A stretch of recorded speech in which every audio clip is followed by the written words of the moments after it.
Welcome दोस्तों, all my respected viewers, all my subscribers and all my brothers and sisters. Engineer S के समेले योगा गुरु hypnotist channel में आप सभी का हार्दिक स्वागत, वंदन और अभिनंदन करते हैं। सो फ्रेंड्स, आप सभी जानते हैं हमारा चैनल है वर्ल्ड हिप्नोटिज्म सेंटर पन्ना। आज की तारीख में 670 वीडियोज डिफरेंट थ्योरी और प्रैक्टिकल्स के हजारों लोग मुझसे सीख चुके हैं। पूरे देश के कोने कोने से और विदेश से भी सीख चुके हैं और हमारी यात्रा ये लगातार जारी है जब तक हमें पूरे विश्व में हम इस विद्या को फैलाने की हमारी मंशा है और लोगों को सतमार्ग पर लाने के लिए, आध्यात्मिक पथ पर लाने के लिए हम कटिबद्ध हैं। जैसा कि हमारे गुरुदेव का आदेश है कि लोगों को आध्यात्मिक मार्ग पर लाने की चेष्टा करना वो एक साधना का अंग है। तो आज हम बहुत इम्पोर्टेंट टॉपिक, जो कि आज पूरे देश की एक समस्या बनती जा रही है, उसके ऊपर हम आज आपसे बात करना चाहते हैं और वो है डायबिटीज, या हम कहते हैं शुगर, मधुमेह। तो रियल में डायबिटीज है क्या, डायबिटीज की क्या परिभाषा है, वो हमें समझना चाहिए। हमारे बॉडी के अंदर इंडोक्राइन ग्लैंड्स होती हैं। इंडोक्राइन ग्लैंड्स, मेन ग्लैंड्स बताऊं जैसे मैं टॉप पे जहां तालू धड़कता है यहाँ पर, ये अपनी पीनियल ग्लैंड होती है। पीनियल ग्लैंड से मेलाटोनिन नाम का हार्मोन निकलता है। उसके ठीक नीचे हाइपोथैलेमस ग्लैंड होती है। फिर थर्ड आई की सीध में हमारी जो है पिट्यूटरी ग्लैंड होती है। तो हाइपोथैलेमस से dopamine hormone, bliss causing hormone ये निकलता है और इसके बाद आती है आपकी थायराइड और पैराथायराइड, गले के पास होती है जो थायराइड और पैराथायराइड। इसमें से थायरॉक्सिन हार्मोन निकलता है, हाइपोथायरॉक्सिज्म और हाइपरथायरॉक्सिज्म। फिर हमारी पास जो हमारी होती है वो थाइमस ग्रंथि हमारे हार्ट के नजदीक होती है। थाइमस के बाद एड्रीनल ग्रंथि होती है, एड्रेनालाइन नाम का हार्मोन सीक्रेट होता है। फिर मेन ग्लैंड है एक पेंक्रियाज, और पेंक्रियाज नाभि के पास होती है लगभग, क्योंकि all the glands are ductless gland. कोई ग्लैंड नलिका नहीं है, नलिका विहीन है सारी ग्लैंड्स जो हमारी अंतःस्रावी ग्रंथियां हैं। उन तक डायरेक्ट इंजेक्शन पहुंचाना या डायरेक्ट गोली का असर पहुंचाना कठिन काम होता है। तो पेंक्रियाज से जो है इंसुलिन नाम का हार्मोन हमारी बॉडी में सीक्रेट होता है, स्रावित होता है, क्षरित होता है। तो इसका बहुत बड़ा रोल है। हम जितनी भी शक्कर खाते हैं अपने खाद्य पदार्थों में, उस शक्कर के टुकड़े टुकड़े करके उसको ग्लूकोज और फ्रुक्टोज में कन्वर्ट कर देता है। तो ये जो इंसुलिन हार्मोन है, इसका इम्बैलेंस हो जाना, असंतुलित हो जाना ही शुगर कहलाता है। ये दो प्रकार की होती है। नंबर एक तो बच्चों में पाई जाती है, जो जिसमें जो इंसुलिन है वो पूरी तरह खत्म हो जाता है, और एक 20 साल से 100 साल के लोगों के बीच में जो पाई जाती है उसमें इंसुलिन कम हो जाता है। इंसुलिन जो मात्रा है वो शरीर को मिलनी जो चाहिए वो मात्रा नहीं मिल पाती है। तो मेन खेल है इसमें इंसुलिन का। अब हम बात करते हैं कि इसके लक्षण क्या क्या हैं, कैसे पता करेंगे कि आपको डायबिटीज हो चुकी है। तो इसका मेन लक्षण है, नंबर एक, अधिक प्यास लगना, नॉर्मल से ज्यादा भूख का बढ़ जाना, भूख लगती है ज्यादा, और सडनली वजन का घटना और वजन का बढ़ना, वजन घटता है या बढ़ता है। इसके अलावा पूरे चेहरे और शरीर से जो एक ग्लो होता है आदमी के, वो पूरा ग्लो खत्म हो जाना, थकान, शरीर में कमजोरी, और मेन एक फंडामेंटल इसका सिम्टम है, जो घाव हो जाता है अगर कभी, तो घाव जल्दी नहीं भरता, फोड़े फुंसी होने लगते हैं, आंखों की दृष्टि धुंधली हो जाती है, दांतों में परेशानी होती है, हाथों और पैरों में झुनझुनी होना, पैरों में दर्द होना। इतने सारे लक्षण हैं अगर, तो समझ लीजिए डायबिटीज है। अब डायबिटीज अपने आप में एक सिंगल रोग नहीं है। डायबिटीज ये मान लीजिए आप, इसका नुकसान बहुत अधिक है। ये अपने आप में बहुत ही खतरनाक किस्म की बीमारी है और एक बार अगर आ जाती है तो इसको संतुलित रखना चाहिए। ये जड़ से जाना लगभग इम्पॉसिबल होता है, तो इसको संतुलित रख के आप 100 साल तक भी जी सकते हैं। इसके नुकसान मेन क्या है? अगर किसी को शुगर है, मधुमेह, डायबिटीज, उसकी किडनी खराब हो जाती है, किडनी पर दुष्प्रभाव पड़ता है। हार्ट डिसीज की आशंका बहुत ज्यादा बढ़ जाती है।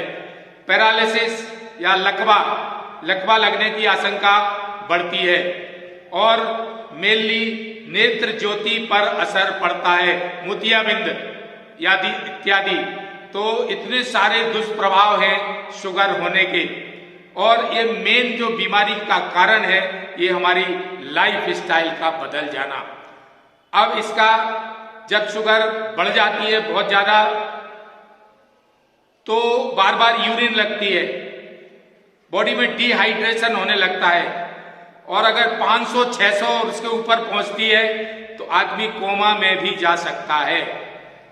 और जब किसी की शुगर घटती है, कम होती है, तो कमजोरी, घबराहट, पसीना आना, ये लक्षण आते हैं जब शुगर कम होती है।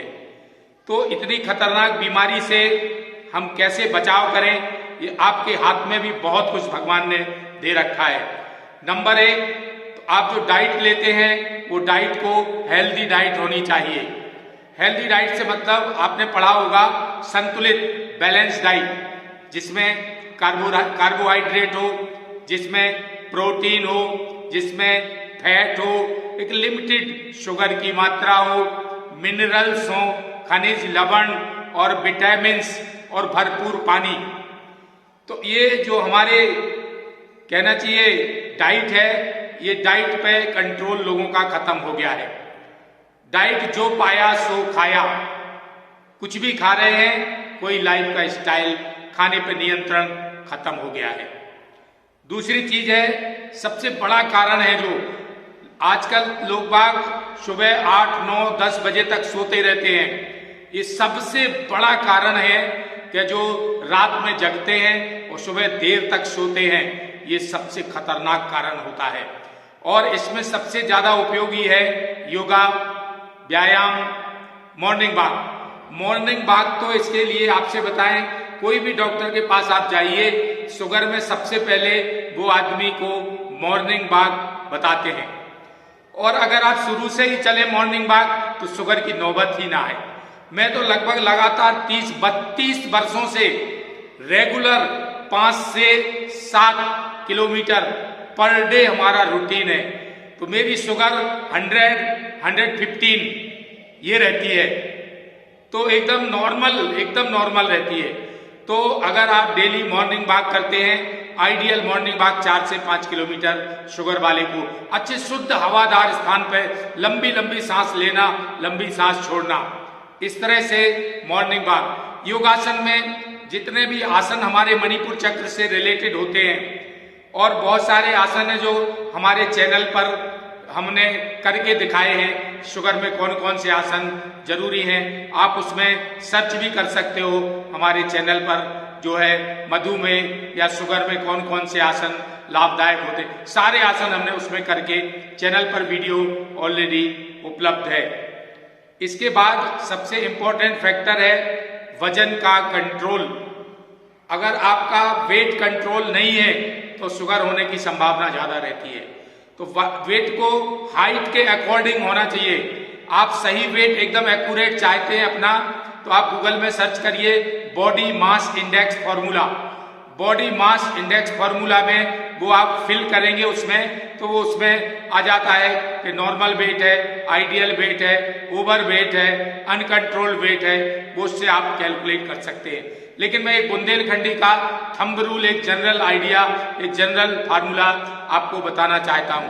वो जनरल फार्मूला है आपका कि आपकी हाइट सेंटीमीटर में, फॉर एग्जाम्पल आपकी हाइट है 180 सेंटीमीटर, माने 6 फीट हाइट है अगर आपकी, तो 180 सेंटीमीटर में से 100 घटा दीजिए तो बचेगा 80। 80 में +5 और -5, ये इसके बीच की जो है कहना चाहिए संख्या वो आपका आइडियल वेट होती है। किसी का वजन 170 सेंटीमीटर, किसी की हाइट अगर 170 सेंटीमीटर है हाइट से इसका, तो उसमें से 100 घटा दीजिए, 70 किलो या 75 या 65 इसके बीच में आपका वजन चल सकता है। तो और सबसे इंपॉर्टेंट फैक्टर है इसमें एक शुगर में, वो आज की दुनिया में 99% लोग उससे जूझ रहे हैं, दैट इज मेंटल स्ट्रेस। छोटी छोटी बात का स्ट्रेस ले लेना, दिन भर में कितने लोगों से क्या क्या बात होती है, उसी बात को इश्यू बना लेना, कहीं कोई काम असफल हो जाए, कहीं कहीं जो है आप फेलियर हो जाए, तो अरे ये तो जिंदगी है, ये स्थायी नहीं है, यहाँ कुछ भी स्थिर नहीं है। आप जो बहुत अच्छा जो है 10 करोड़ का बंगला बना रहे हो, वो बंगला भी एक दिन बंगला नहीं रह जाएगा। इस शरीर को कितना भी खिलाइए पिलाइए, मालिश करिए, काजू किशमिश पिस्ता बादाम 56 प्रकार के व्यंजन, ये शरीर एक दिन नष्ट होगा, ये जाना है। रिश्ते नाते जितने भी हैं, कुछ भी आप कर डालिए, रिश्ते नाते भी स्थायी नहीं है, वो भी एक दिन खत्म होने हैं। लेकिन आप अपनी लाइफ को ब्यूटीफुल बना सकते हैं, जितना कोशिश हो सकती है उतनी कोशिश करके आप अपनी लाइफ को अच्छे से अच्छा बनाने की कोशिश करें। बाकी तो नश्वर है, सब कुछ एक दिन हाथ से सब छिन जाना है, आपका अपना रोम भी आपके साथ में नहीं रहने वाला है। तो जब सब नश्वर है तो स्ट्रेस लेने की कदापि कोई आवश्यकता नहीं है। एक बहुत अच्छी 2 मिनट की मैं बहुत अच्छी दृष्टांत बताना चाहता हूं। एक बार भगवान बुद्ध अपना मेडिटेशन तपस्या करके उठे, वहां से कुछ दुष्ट और उद्दंड टाइप के लड़के निकल रहे थे। उन लोगों ने इनको देख करके इनकी हूटिंग ट्वेंटबाजी व्यंगबाजी करना चालू कर दी कि नई उम्र में ढोंगी पाखंडी साधु बन के घूम रहा है, घर का काम नहीं करता ना देश समाज का, और ढोंग धतूरा पाखंड फैला रहा है, बड़ा मेडिटेशन वाला आया। भगवान बुद्ध उनकी बातों को सुन करके मुस्कुराने लगे। मुस्कुराए तो उन लड़कों को और गुस्सा आया, तो वो गालियां देने लगे। गालियां देने लगे तो गाली सुन करके भगवान बुद्ध हंसने लगे तो उन लड़कों को और गुस्सा आया और अपशब्द कहते हुए वो मारने को लगभग दौड़े, तो भगवान बुद्ध खिलखिला करके हंसने लगे। तो वो लड़के बड़े प्रभावित हुए कि हम लोगों ने गालियां दी, हूटिंग की, मारने दौड़े, और ये तो और ज्यादा इनकी हंसी खुशी बढ़ती जा रही, क्या कारण है, इनसे पूछना चाहिए।